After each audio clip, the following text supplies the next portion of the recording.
পশ্চিমবঙ্গ বিধানসভার দ্বিতীয় ধাপে নির্বাচনের আরো খবর জানাতে মধ্যমগ্রাম থেকে যুক্ত হচ্ছেন সহকর্মী সত্যজিৎ চক্রবর্তী।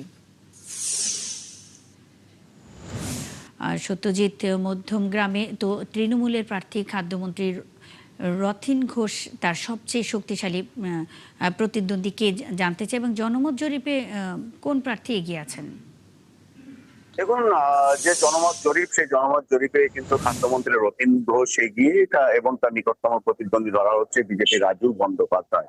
তো সব মিলিয়ে আমরা যদি দেখি, এই যে 142টা আসনে আজ সকাল 7টা থেকে নির্বাচন শুরু হয়েছে, ভোট গ্রহণ শুরু হয়েছে। এবং এই যে ভোট গ্রহণ, তাতে উল্লেখযোগ্য হচ্ছে নন্দীগ্রাম থেকে হেরে আসা কিন্তু মুখ্যমন্ত্রী মমতা বন্দ্যোপাধ্যায়, এবং নন্দীগ্রামে যিনি জিতেছিলেন বিজেপির শুভেন্দু অধিকারী, যিনি বিরোধী দলনেতা, তারা কিন্তু এই ভবানীপুর কেন্দ্র থেকেই লড়ছেন।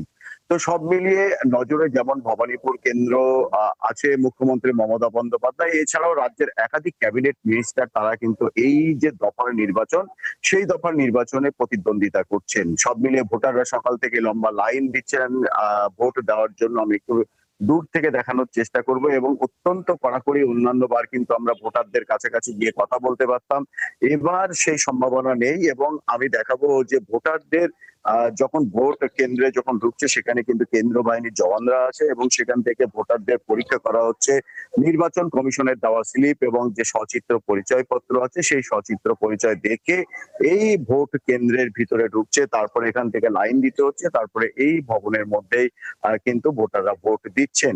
সব মিলিয়ে ভোটারদের সাথে সকাল থেকে কথা বলছিলাম। এবার যেহেতু কিন্তু বিজেপি এবং তৃণমূল মূল প্রতিদ্বন্দ্বী, এবং তারা উভয়ই অধিক আত্মবিশ্বাসী, যেটা কিন্তু বলা হচ্ছে, বিশ্লেষকরা বলছেন যে অতিরিক্ত আত্মবিশ্বাসী কিন্তু বিজেপি।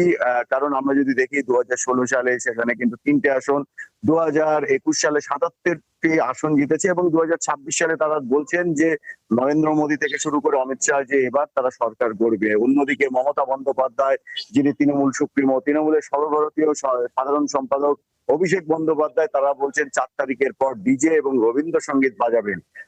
এবং এই যে আত্মবিশ্বাস উভয় পক্ষে, এবারের এই পশ্চিমবঙ্গ বিধানসভা নির্বাচনে কিন্তু প্রথম। শুধু তাই না, যেভাবে কড়াকড়িতে হচ্ছে, গত 7 দশকের নির্বাচন এতটা কড়াকড়ি হয়নি। ভোটাররা বলছেন, বিশেষ করে শেষ 50 দশকে তো মানুষ দেখেইনি। তো স্বাভাবিকভাবে ভোটাররা খুশি, এবং এই ধরনের যে নিরাপত্তায় শান্তিপূর্ণ নির্বাচন, এটাই তারা।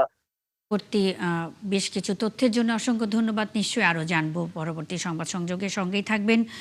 দর্শক, পশ্চিমবঙ্গ বিধানসভার দ্বিতীয় ধাপের নির্বাচনের সবশেষ খবরাখবর নিয়ে মধ্যমগ্রাম থেকে যুক্ত ছিলেন সত্যজিৎ চক্রবর্তী।